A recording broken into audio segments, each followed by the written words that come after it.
Universal's Epic Universe is opening on May 22nd, 2025, but we got a chance for a sneak peek. Our first portal of the day is Super Nintendo World. We're heading up the warp pipe into Mario's world, and it's so immersive.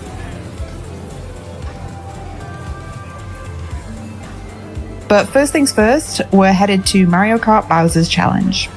Look at the details on Bowser's castle, absolutely amazing. The line was wild, but we ended up waiting just under 2 hours. Honestly, it didn't feel that long because there was just so much to look at. All the cup trophies, the little nods to the games, it's a visual feast. My favourite part of the queue was the library room. So many Easter eggs.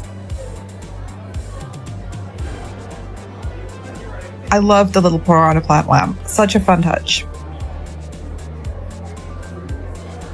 I could totally picture Bowser plotting his next move in there.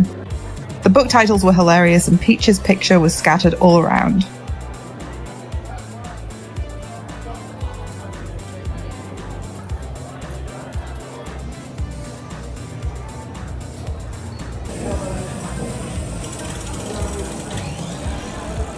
In this room, there's a video explaining how to play.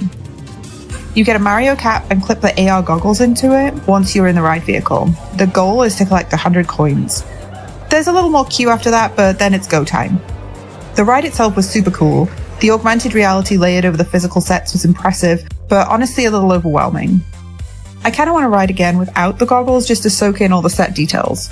That said, the Rainbow Road section was absolutely magical with the AR. There's just so much to take in this land. We brought our power-up bands to interact with the world, but we're off to explore more rides.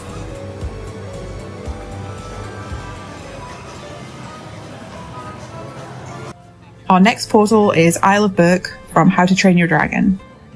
Okay, confession time. I wasn't super hyped for this land originally because I hadn't seen the movies, but I binged them before coming and now I'm obsessed. This land is amazing. You really feel like you stepped into Berk.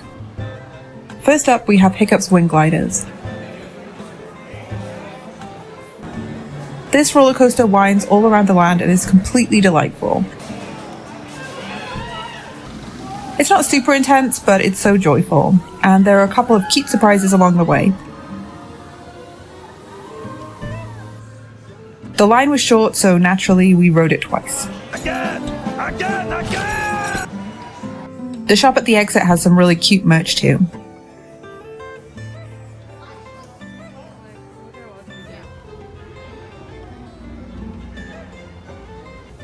Then we tried Fire Drill, a boat ride where you shoot water at targets. You can sit or stand while riding. I was very concerned about getting soaked, especially since they have dryers at the exit. But surprisingly, I stayed dry. I have seen since that some people do get completely soaked. I don't know how we got so lucky. The art design in this ride is adorable.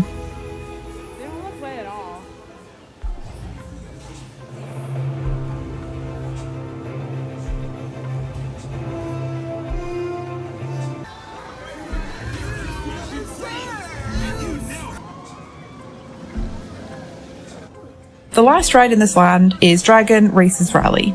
It's a spinning ride similar to Shell Shock at Nickelodeon Universe in Mall of America. Not my personal favourite, but it fits the theme of the land really well.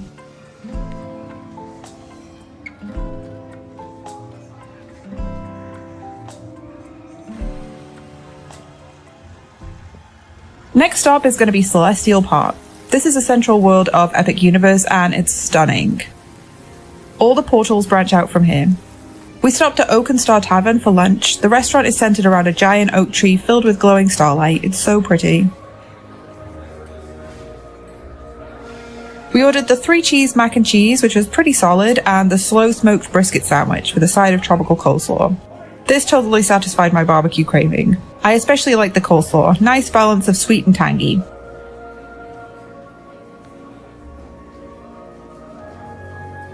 They have several barbecue sauces at the table. My favourite was the Huli Huli, followed by the Tropical Gold. And of course, we had to try the Celestial Spritz from the Freestyle machine. It's exclusive to Epic. I couldn't quite pin down the flavour, but maybe something like a Fanta? It was fun to try. Our next portal is Wizarding World Ministry of Magic.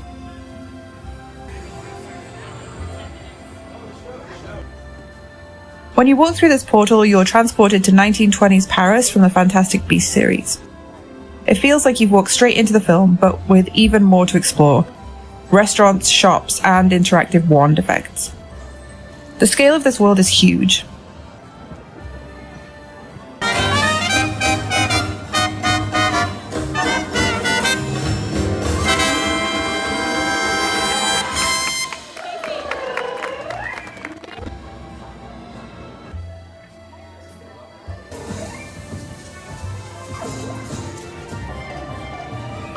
We saw the new Cirque Arcanu show. It's a visual spectacle, especially if you're familiar with the Fantastic Beasts films. The story is that the ringmaster Skander steals Newt Scamander's suitcase of magical creatures after the circus loses all its animals. The effects in the show were next level, a mix of live performers, puppetry, screens, and more. In the heart of Wizarding Paris, guests will find an incredible show, Le Cirque Arcanu. They'll go on a journey of excitement, surprises, and compassion as they encounter fantastic beasts they know and love. This beautiful theater that exists within this tent.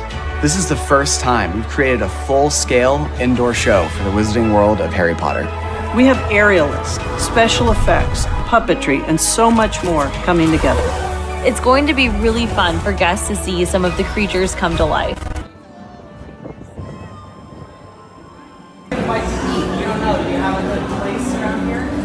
Well, between you and I have heard excellent things about the Goblet Noir. It's just behind you. After the show, we popped into Le Goblet Noir for dessert.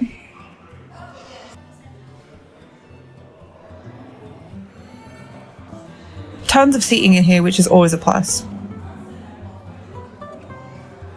We tried the Black Forest cake, and it was really rich. Moist cake, big cherry chunks, chocolate mousse, and a shell of chocolate, and a cute little chocolate tree on top. Definitely a good one to share. Neither is the cocoa.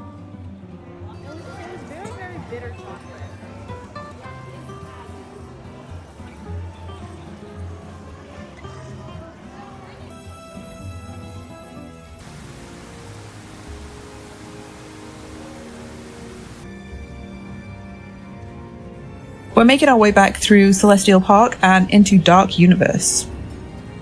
This land is such a cool contrast to the others. Instead of opening up all at once, it slowly unfolds as you walk deeper into the village of Darkmoor, home of the Universal Monsters.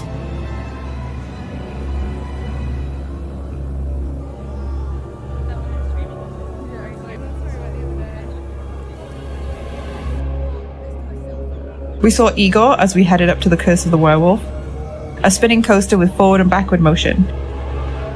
It's short, but the spinning adds a fun twist.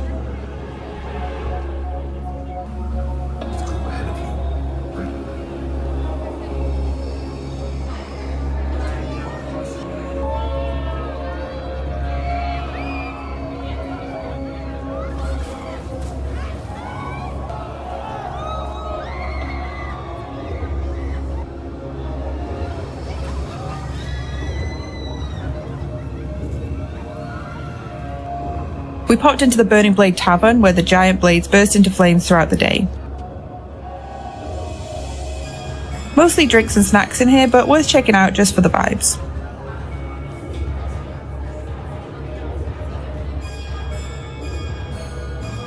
Then it was time for Monsters Unchained, the Frankenstein experiment. The queue is spooky and a little too medical in some places for me, but the storytelling is solid. You walk through Dr. Victoria Frankenstein's manor, where she's trying to control the monsters. Of course, Dracula breaks free and unleashes chaos.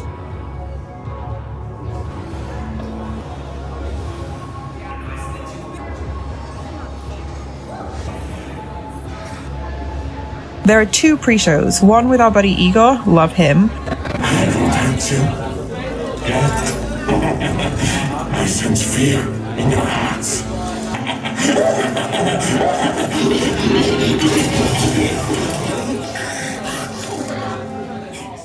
You said Igor steals, nothing goes wrong, yes?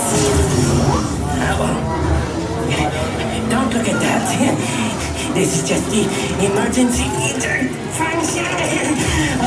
According to plan. and another with some really impressive animatronics of Victoria and Frankenstein's monster. Dracula experiment is the last piece of the puzzle. And of course, the ride ends at a monster-themed gift shop.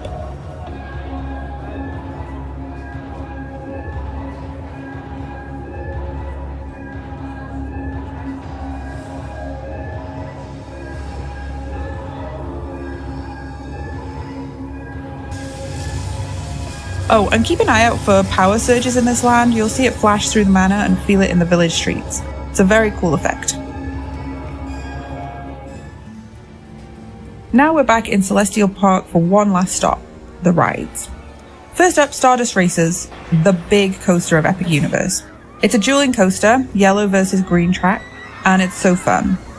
Just a heads up, this one does have metal detectors and lockers, so you can't bring anything on with you. I personally love the yellow track about halfway back. It gives you the best view of the dueling action. The green track made me a tiny bit queasy and I never get motion sick, but yellow felt great. And it's so fun watching the other coaster loop around you mid-ride.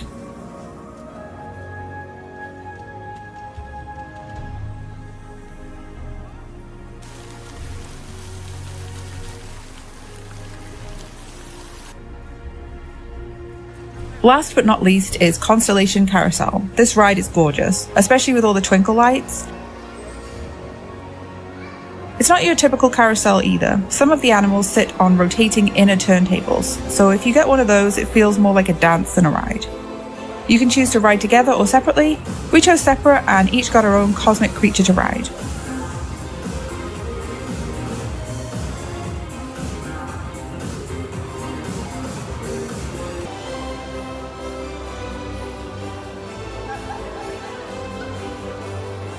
And that's it for our Epic Day at Epic Universe. There's still so much to explore and I already can't wait to come back. Thanks for being here and I'll see you next time.